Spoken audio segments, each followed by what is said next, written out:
देवा, जगन्नाथ खूप छान पान बनवतात हं. नाही, तुम्ही आयुष्यात कोणतीही गोष्ट बनवू शकता यावर आपला कडक विश्वास आहे. तू माझं कौतुक करतोय का? बस का बोले तो एकदम एकदम जेन्युइन इंसान हो आप. तुमच्याकडे बघितलं ना की तोंडातून कौतुकच बाहेर पडायला पाहिजे, ऑटोमॅटिक.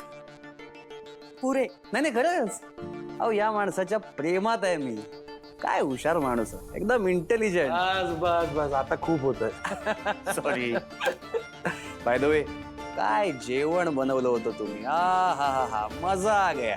तुला आवडलं ना, मग आम्ही पण खुश. हाँ. बाय द वे फादर, एक सवाल था, म्हणजे आल्या आल्याच विचारणार होतो. हा भिंतीवरचा फोटो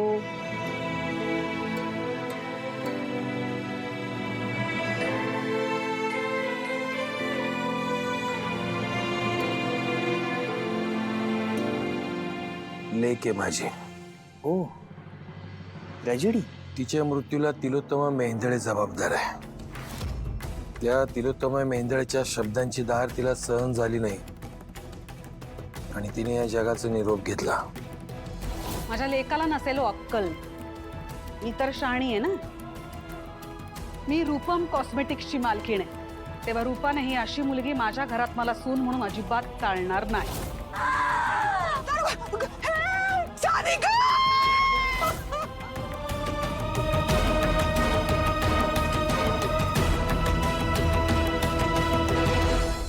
फादर, आपल्याला वाटतच होतं तुमच्या लाईफमध्ये काहीतरी लोचा नक्की असणार.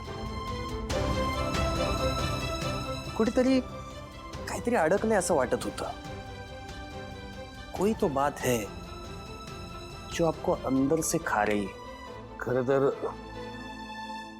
लेक सासरी जाताना बापाच्या काळजाला केवढा मोठा खड्डा पडतो. ते माझी लेक तर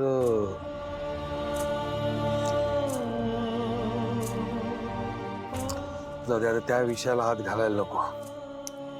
फादर, मग सावली तुमची. सावली आम्हाला मेहेंदळे कुटुंबाच्या एका कॉन्सर्ट मध्ये भेटली होती.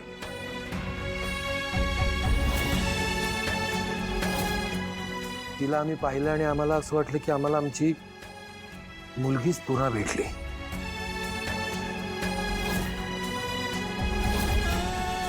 तुला माहितीये का देवा,